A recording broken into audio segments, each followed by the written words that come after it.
Você conhece o Behavior Event Interview, essa importante técnica qualitativa? Então, nessa aula 26, nós vamos aprender como funciona e rever outros aspectos importantes de entrevistas qualitativas. Então, antes de mais nada, vamos falar um pouquinho sobre coleta de dados primários, porque quando você está falando de entrevista, os dados não são secundários, os dados são aqueles coletados diretamente por você, então são dados primários. Na entrevista quali, a gente pensa em dois cenários possíveis. Ou eu vou abordar a qualidade dos dados coletados ou a recência dos dados coletados. Então, assim, existem aplicações diferentes que você precisa conhecer. Quando a qualidade dos dados é mais importante, então a gente precisa definir isso no capítulo 3, lá na metodologia. Quando a recência dos dados é mais importante, a gente precisa também definir isso. Por quê? Porque determinadas pesquisas, por exemplo, imagina que eu estou estudando efeitos psicológicos chamados affects, como a pessoa se comporta, se ela está mais otimista, mais pessimista. Poxa, isso aí não interessa há 10 anos atrás, interessa para o momento. Então a recência dos dados é mais importante que a qualidade. Então isso serve para observação direta, participação direta, action research, ou pesquisa de ação, pesquisação. Quando os dados são mais focados em qualidade, a pessoa pode contar um evento que aconteceu há 10 anos atrás, 15 anos atrás, que pouco importa. O que importa, sim, é a qualidade dos dados que serão apresentados. Mas como assim a qualidade dos dados das entrevistas? Às vezes você tem eventos que ocorrem na vida das pessoas que não, foram muito pouco significativos. Ou então, recentemente, não aconteceu nenhum evento significativo, mas há 10 anos atrás aconteceu o evento mais significativo da vida dessa pessoa. Então, as entrevistas e as pesquisas, elas podem ser direcionadas e devem ser direcionadas de acordo com esses dois princípios, qualidade e recência. Outro aspecto é que, segundo a Carol Gerbsch, os dados devem vir do mundo real, ou seja, você precisa ter um aspecto empírico da pesquisa. Mas ele também tem que cuidar do aspecto ontológico e epistemológico. Então, assim, no aspecto ontológico, nós já vimos isso na aula de filosofia de pesquisa. A gente tem que entender a natureza dos dados. E eles devem ser interpretados com a base no conhecimento atual sobre o tema, ou seja, o aspecto epistemológico da pesquisa. Então, nós vamos agora estudar o Critical Incident Technique antes de falar do Behavior Event Interview, porque essa técnica precedeu a outra. Então, essa técnica foi criada nos anos 40 pelo psicólogo americano John Clemens Flanagan, em plena Segunda Guerra Mundial. O objetivo dele, como psicólogo da Força Aérea Americana, era testar a aptidão de pilotos para combate. Então, o piloto ele era chamado a prestar um depoimento, e esse depoimento consistia de duas perguntas. Você vai me contar o que aconteceu na missão, mas sem falar da pessoa, só do incidente em si. Incidente de sucesso, incidente de fracasso. E dali ele captava o que ele queria, tirava o que ele queria da entrevista, através da técnica de abordagem naturalista, combinada com essa técnica do incidente crítico. Então, nessa técnica, não importa a pessoa, explicitamente, importa implicitamente. O que importa ali é o incidente em si. Então, ela envolve incidentes críticos sobre uma determinada atividade na qual seus constituintes participaram. Semelhanças, diferenças, padrões podem emergir com o uso da técnica para descobrir a razão como a pessoa se envolveu em tal atividade.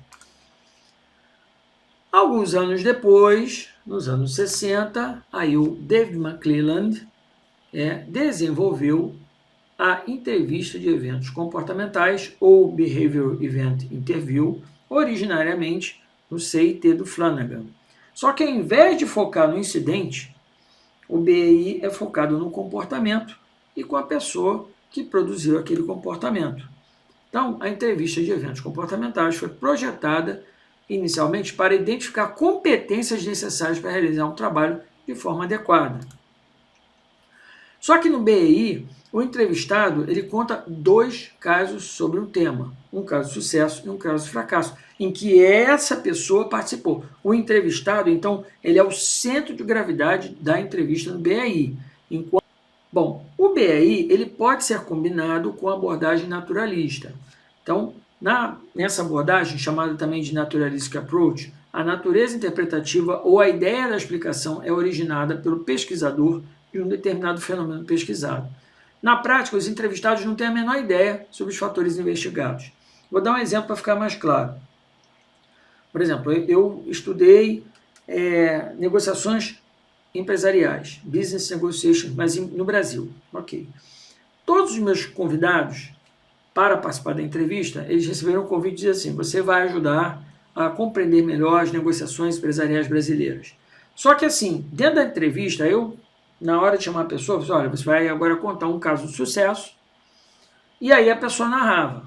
Depois você vai contar um caso de fracasso, e a pessoa narrava. Ela nunca teve acesso ao que eu estava realmente estudando, que era confiança e orientação de valor social, que eram os dois fatores ou as duas variáveis que eu estava analisando nessas entrevistas. Percebe? Então, você pode combinar o Behavioral Event Interview com a abordagem naturalista. Mesmo assim, você tem que lidar com alguns vieses de pesquisa, qualquer que seja a abordagem. Então, quais são essas armadilhas? Bom, então, quais são essas armadilhas a serem evitadas? Elite bias é um. Por exemplo, se você entrevista só uma camada da empresa, o C-level, por exemplo, vai acontecer é que os resultados dos dados primários coletados, eles vão apontar para uma direção, e que nem sempre é a direção que te interessa. Então, é importante que você tenha entrevistas pulverizadas entre diferentes cargos dentro da própria empresa.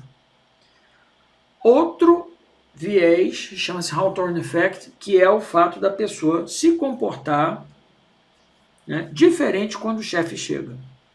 Então, aí você, na hora que for entrevistar, dê preferência para locais que não estejam dentro da empresa. Isso vai facilitar. Por exemplo, se a pessoa está vendo o chefe ali, ela vai se comportar diferente, né? O supervisor, o chefe imediato, ela está fazendo uma atividade, está prestando uma entrevista, muitas vezes ela desvia o assunto, né? E causa uma distração, e essa distração pode ser muito prejudicial. Portanto, a forma de contornar o Hawthorne Effect é você não entrevistar a pessoa dentro do ambiente de trabalho. Isso já ajuda bastante. A outra é a chamada Social Desirability Bias, onde os entrevistados podem responder a perguntas de forma moral ou socialmente aceitável. Então, hoje isso é muito comum, as pessoas quererem aparecer bonitinhas na foto. Se você utilizar o Naturalistic Approach, você diminui a probabilidade de ocorrência do Social Desirability Bias, porque a pessoa não vai saber exatamente o que está sendo investigado, e você sim.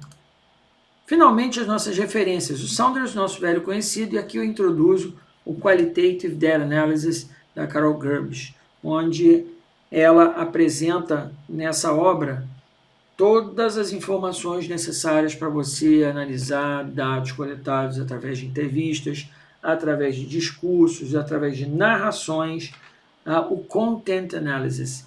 Então, pessoal, muito obrigado e até a próxima aula.